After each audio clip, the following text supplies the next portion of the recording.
Goodwill പാചകത്തിൻ്റെ പുതിയ എപ്പിസോഡിലേക്ക് ഏവർക്കും സ്വാഗതം. ഇന്ന് നമ്മളൊരു വെറൈറ്റി അച്ചാറാണ് പരിചയപ്പെടുത്താൻ പോകുന്നത്. ആപ്പിൾ വെച്ച് അച്ചാറുണ്ടാക്കിയാൽ എളുപ്പത്തിൽ. അതിനായി നമ്മൾ ഒരു 3 ആപ്പിൾ ചെറിയ ക്യൂബായിട്ട് കട്ട് ചെയ്ത് വെച്ചിട്ടുണ്ട്. അതിനായി നമ്മളൊരു പാൻ വെച്ചിട്ടുണ്ട് അച്ചാറുണ്ടാക്കാനായിട്ട്. അപ്പോൾ നമുക്കിതിലേക്ക് വെളിച്ചെണ്ണ ഒഴിച്ച് കൊടുക്കാം. നമ്മൾ നോർമൽ രീതിയിൽ അച്ചാറുണ്ടാക്കണം അതേ രീതിയിലാണ് നമ്മൾ ഉണ്ടാക്കാൻ പോകുന്നത്. ഇതിന് പകരം മാങ്ങയ്ക്ക് പകരം നമ്മൾ ആപ്പിൾ എടുക്കണമെന്നുള്ളൂ. ആപ്പിൾ വെച്ച് നല്ല അടിപൊളിയായിട്ട് നമുക്ക് ഉണ്ടാക്കിയെടുക്കാം. നമ്മുടെ വെളിച്ചെണ്ണ ചൂടായി വന്നിട്ടുണ്ട്. ഇതിലേക്ക് നമുക്ക് 2 സ്പൂൺ കടുക് ഇട്ട് കൊടുക്കാം. കടുക് പൊട്ടി വന്നിട്ടുണ്ട്. ഇതിലേക്ക് നമുക്ക് ഉലുവ ചേർത്ത് കൊടുക്കാം. ഉലുവയും കടുകും നന്നായി പൊട്ടണം, എന്നാലാണ് അച്ചാറിന് രുചി കൂടുകയുള്ളൂ. അപ്പോൾ നമ്മുടെ കടുകും ഉലുവയൊക്കെ പൊട്ടി വന്നിട്ടുണ്ട്. ഇതിലേക്ക് നമുക്ക് ആവശ്യമായിട്ടുള്ള ഇഞ്ചി, വെളുത്തുള്ളി, പച്ചമുളക്, ഉണക്കമുളക്, കറിവേപ്പില എടുത്തിട്ടുണ്ട്. ആദ്യമായിട്ട് നമുക്ക് ഇതിനകത്ത് ഇഞ്ചി ആഡ് ചെയ്ത് കൊടുക്കാം. ജസ്റ്റ് ഒന്ന് പച്ചമണം വരെ മാറണ വരെ നമുക്ക് ഇവനെ ഒന്ന് മൂപ്പിച്ചെടുക്കാം. ഇഞ്ചിയുടെ പച്ചമണം മാറി വന്നിട്ടുണ്ട്. ഇതിലേക്ക് നമുക്ക് വെളുത്തുള്ളിയും കൂടി ചേർത്ത് കൊടുക്കാം. വീടുകളിലൊക്കെ പെട്ടെന്ന് തയ്യാറാക്കാൻ പറ്റിയ അടിപൊളി ഒരു അച്ചാറാണ്. അതിലൂടെ തന്നെ നമുക്ക് പച്ചമുളകും കറിവേപ്പിലയും ഉണക്കമുളകും കൂടി ഒന്നിച്ച് ചേർത്ത് കൊടുക്കാം.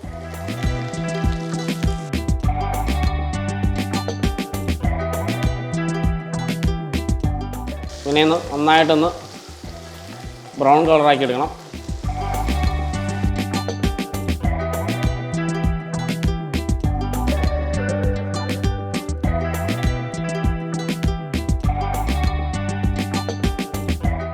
നമ്മുടെ തീ ഒന്ന് ചെറിയ തീയിൽ വയ്ക്കാം. നമ്മുടെ പച്ചമുളകും ഇഞ്ചിയും വെളുത്തുള്ളിയും കറിവേപ്പിലയും ഉണക്കമുളകും ഒക്കെ നന്നായിട്ട് മൂത്ത് വന്നിട്ടുണ്ട്. ഇതിലേക്ക് നമുക്ക് മസാലകൾ ചേർക്കേണ്ടതുണ്ട്. അപ്പോൾ നമ്മൾ ചേർത്ത് കൊടുക്കാൻ പോവുകയാണ്. ഇതിലേക്ക് നമുക്ക് ഒരു ചെറിയ സ്പൂൺ മഞ്ഞൾപ്പൊടി ഇട്ട് കൊടുക്കാം. അതിൻ്റെ കൂടെ നമുക്കൊരു 3 സ്പൂൺ കാശ്മീരി ചില്ലി ഇട്ട് കൊടുക്കാം. ഉലുവ പൊടിച്ചത് നമ്മൾ ചേർക്കുന്നുണ്ട്. ഒരു ചെറിയ സ്പൂൺ നമ്മുടെ അച്ചാർ പൊടി ഒരു 4 സ്പൂൺ ചേർക്കുന്നുണ്ട്. ആവശ്യത്തിന് ഉപ്പ്. ഇതിലേക്ക് നമുക്ക് കുറച്ച് കായപ്പൊടി ചേർത്ത് കൊടുക്കുകയാണ്. നമ്മുടെ മസാലകളെല്ലാം നന്നായിട്ട് മൂത്ത് വന്നിട്ടുണ്ട്. ഇതിലേക്ക് നമുക്ക് ഉലുവ വെള്ളം തിളപ്പിച്ച് നമുക്ക് ഇതിലേക്ക് ചേർത്ത് കൊടുക്കാം. ഉലുവ വെള്ളം ഇല്ലെങ്കിൽ ചൂടുവെള്ളം ഒഴിച്ചാലും മതി. നമുക്ക് രുചിക്ക് വേണ്ടിയിട്ടാണ് നമ്മൾ ഉലുവ വെള്ളം ചേർക്കുന്നത്. അപ്പോൾ നമുക്ക് 1 ഗ്ലാസ് ഉലുവ വെള്ളം തിളപ്പിച്ച് നമുക്ക് ചേർത്ത് കൊടുക്കാം.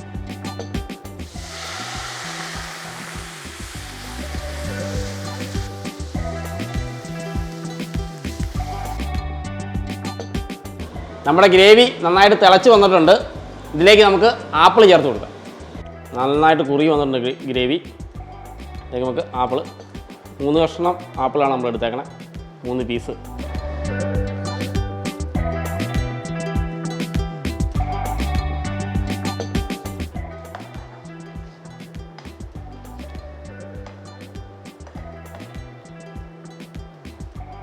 നമ്മുടെ ആപ്പിൾ അച്ചാറിലേക്ക് വിനാഗിരി ചേർത്ത് കൊടുക്കേണ്ടതുണ്ട്, ചെറിയൊരു പുളിരസത്തിന് വേണ്ടിയിട്ട്. അപ്പോൾ നമുക്ക് ഇപ്പോൾ ചേർത്ത് കൊടുക്കാം. നമ്മളിപ്പോൾ സാധാ ആപ്പിൾ എടുത്ത കാരണമാണ് നമ്മൾ വിനാഗിരി ചേർത്ത് കൊടുക്കുന്നത്. ആ സമയത്ത് നമ്മൾ ഗ്രീൻ ആപ്പിളും സാധാ ആപ്പിളും കൂടി മിക്സ് ചെയ്ത് കട്ട് ചെയ്തിടുകയാണെങ്കിൽ വിനാഗിരിയുടെ ആവശ്യം വരികയില്ല. ഗ്രീൻ ആപ്പിളിന് ചെറിയൊരു പുളിയുള്ള കാരണം നമുക്ക് അച്ചാർ എളുപ്പത്തിൽ ഈസി ആയിട്ട് ചെയ്തെടുക്കാൻ പറ്റാവുന്നതാണ്. ഇപ്പോൾ നമുക്ക് ചെറിയൊരു വിനാഗിരി ചേർത്ത് കൊടുക്കാം. നമുക്കിനി തീ ഓഫ് ചെയ്യാം.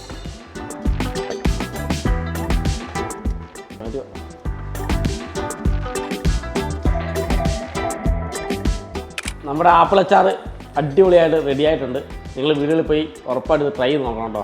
വെറൈറ്റിയാണ്, പിള്ളേർക്കൊക്കെ ഇഷ്ടപ്പെടും. ചോറിൻ്റെ കൂടെയും കഞ്ഞിയുടെ കൂടെ കഴിക്കാൻ അടിപൊളിയൊരു അച്ചാറാണ്. അപ്പോൾ അടുത്ത എപ്പിസോഡിൽ പുതിയൊരു വീഡിയോയുമായി വീണ്ടും കാണാം.